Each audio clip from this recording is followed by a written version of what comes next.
नमस्ते। आप सभी से अनुरोध है कि कृपया हमारी चैनल को सब्सक्राइब करें, हमारे सब्सक्रिप्शन प्लान्स को ज्वाइन करें, वीडियो को लाइक करें, शेयर करें। योगी आदित्यनाथ ने अपनी सबसे बड़ी बाधा संभवतः पार कर ली है और मुझे अब यह कहने में संकोच नहीं है कि योगी आदित्यनाथ ही भारतीय जनता पार्टी से अगले प्रधानमंत्री होने की दौड़ में सबसे आगे हो गए हैं, बशर्ते कि मोदी जी जो हैं वो 2029 में एक बार फिर से ट्राई करें।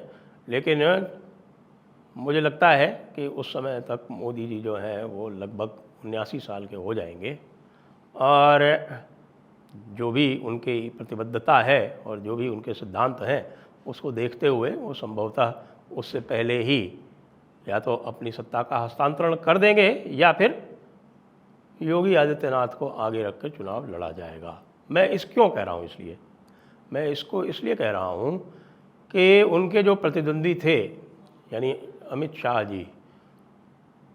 शाह जी ने जो उत्तर प्रदेश में लोकसभा के चुनाव में जिस प्रकार से योगी को साइडलाइन करके और उनकी जो बहुत लंबी लकीर खींची हुई थी उसको मिटाने का प्रयास किया, उसमें वे पूरी तरह से असफल हो गए हैं और इस असफलता को मोदी ने स्वयं एक्नॉलेज कर दिया है, योगी जी को अभयदान देकर और योगी जी को फ्री हैंड देकर और ये कहते हुए कि भाई जो भी बदमाशी की जा रही है वो ये दोनों डिप्टी सीएम कर रहे हैं। उन डिप्टी सीएम से नाराज़गी बिल्कुल स्पष्ट रूप से दिखाई गई और यह भी उनसे कैफियत तलब की गई, उनसे ये स्पष्टीकरण मांगा गया कि आपने योगी जी की कैबिनेट मीटिंग का बिना लीव ऑफ एब्सेंस के क्यों आपने बायकॉट किया, बहिष्कार किया।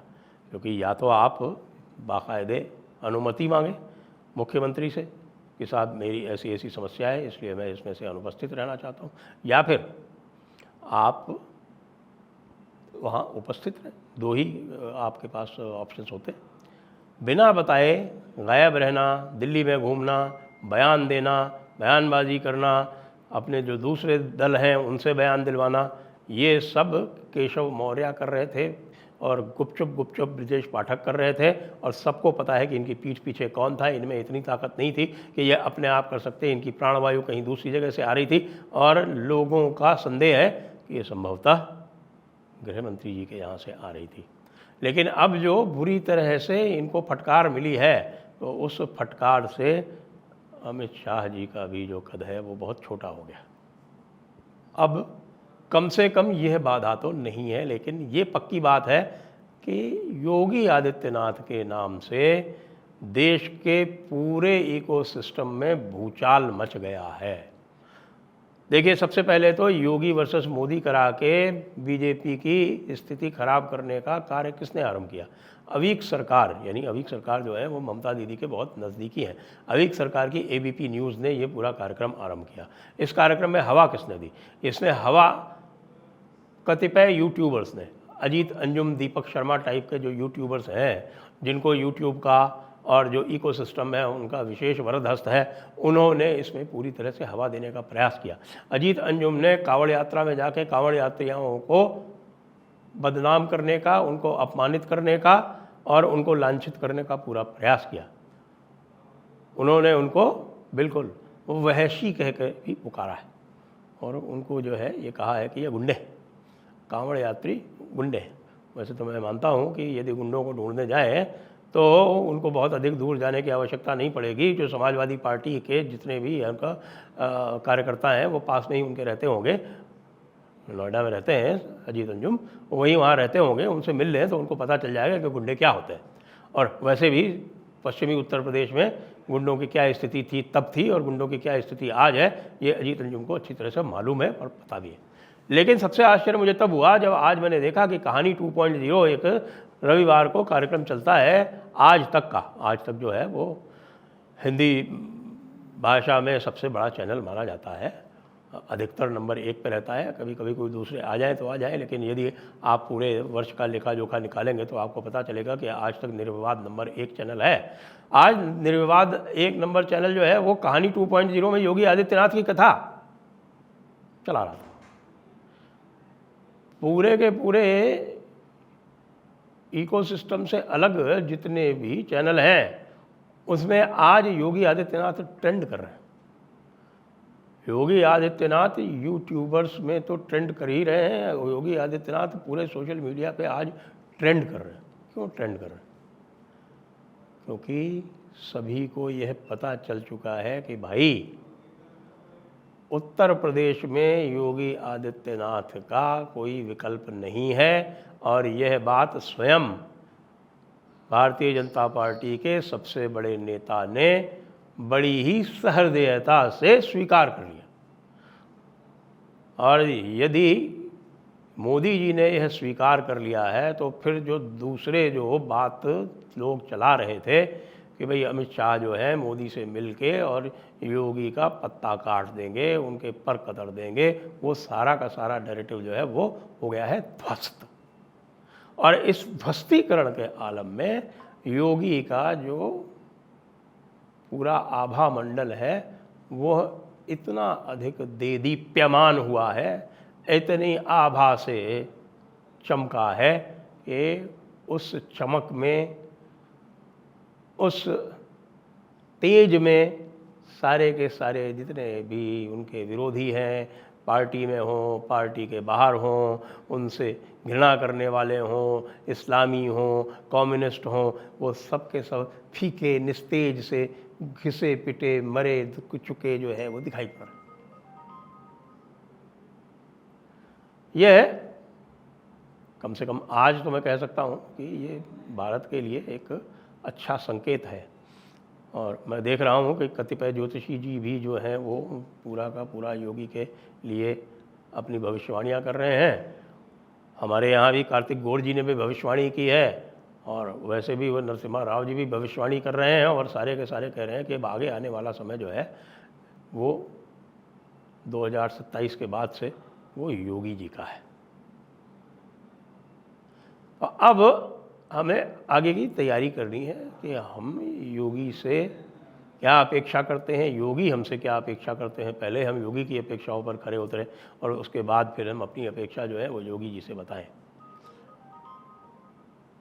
योगी जी दबे छुपे हिंदुत्व की बात नहीं करते, संकेतों में नहीं करते, अपनी बात कह के उस पर पीछे भी नहीं हटते।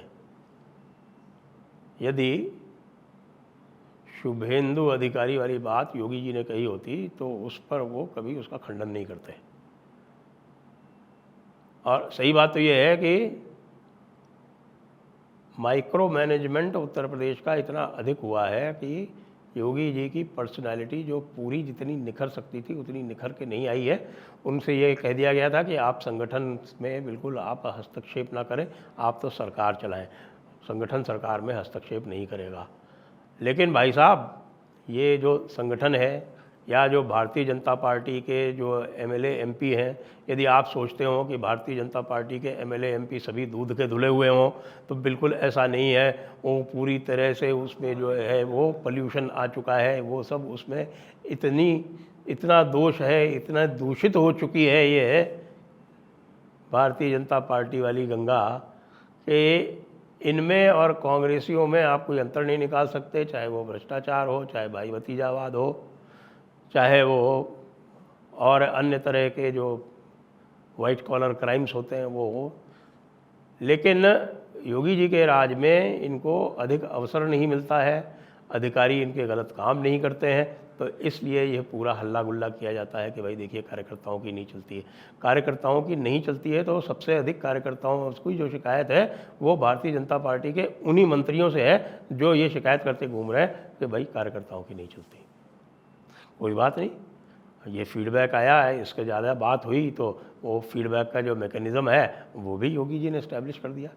सारे एमएलए से मंडलवार बात भी कर ली, सारे अधिकारियों को सचेत भी कर दिया, और मंत्रियों और एमएलए और एमपीज़ को भी ये कह दिया कि भैया शिकायत करो, कार्रवाई होगी, लेकिन सबूत के साथ करनी पड़ेगी। हवा में नहीं होगी कि तुमने एक फ़ोन किया और पता चला कि अधिकारी का ट्रांसफ़र हो जाए, ऐसे नहीं होगा। सबूत के साथ करो, सबूत के साथ करोगे तो कार्रवाई भी होगी, सबूत के साथ करोगे तो उपचार भी होगा, सबूत के साथ करोगे तो फिर उसका निराकरण भी होगा, सब कुछ होगा। सबूत के साथ करो। जहाँ तक अपना नैरेटिव इस्टेब्लिश करने की बात है तो मैं ये कह सकता हूँ कि इस समय पूरे भारत में दो ही लोग नैरेटिव पे काम कर रहे हैं, और वो नैरेटिव जो है वो अपने कार्यों से इस्टेब्लिश कर रहे हैं। वो है नंबर 1 पर योगी आदित्यनाथ और नंबर 2 पे हेमंत बिस्व शर्मा। इसके अतिरिक्त कोई भी जो भारतीय जनता पार्टी का नेता है, कोई मुख्यमंत्री है, उसकी ये हैसियत नहीं छोड़ी गई है कि वो अपने दम पर किसी प्रकार का कोई नैरेटिव इस्टेब्लिश कर सके, न कर ही नहीं सकता, क्योंकि सब चीज़ें जो है वो ऊपर से माइक्रो मैनेज की जाती हैं। हर बात के लिए, यहाँ तक कि अधिकारियों के स्थानांतरण के लिए भी ऊपर से निर्देश आते हैं। कोई भी मुख्यमंत्री जो है वो कुछ भी काम करता है तो पहले पीएमओ से परमिशन लेता है। तो इस प्रकार के जो केंद्रीकृत जो व्यवस्था बना रखी है, इसमें फिर यदि किसी को दोष जाएगा चुनाव में गड़बड़ी होने का, जैसे उत्तर प्रदेश में भी होने का, जो सभी कहते हैं कि उत्तर प्रदेश में योगी आदित्यनाथ को तो पूछा ही नहीं गया पूरे में, बल्कि ये और कहा गया कि उनको हटा दिया जाएगा, तो उनको कैसे कोई दोष दे सकता है? बहरहाल समाचार ये है कि अब आने वाला जो समय है वो योगी आदित्यनाथ का आने वाला है। इसके पहले उनको 2027 में अपने आप को सिद्ध करना है। अब उनके पास आगे ये बहाना भी नहीं रहेगा कि उनके पास फ्री हैंड नहीं है। हालांकि मैंने कभी योगी जी को बहाना बनाते देखा नहीं। मैंने कभी योगी जी को अहंकार पूर्वक ये योगी सरकार है, इसमें ऐसा होता है, इसमें वैसा होता है, ऐसा भी कहते नहीं देखा। योगी जी जो भी कहते हैं वो सिद्धांत रूप में कहते हैं, वो उसको व्यक्तिगत बना के नहीं कहते हैं कि मैं ऐसा करता हूँ, मैं वैसा करता हूँ। उन्होंने सदैव भाजपा सरकार की बात की, उन्होंने सदैव यशस्वी प्रधानमंत्री जी को क्रेडिट दिया है। जो मैं बताऊँ आपको, गुजरात में नहीं दिया जाता था ये 2004 से 2014 के बीच में, वो अलग स्थिति थी। तो अब योगी जी के सामने अवसर भी है और योगी जी के सामने चुनौती भी है और देश के सामने एक भविष्य भी है। जय हिंद, जय भारत, वंदे मातरम।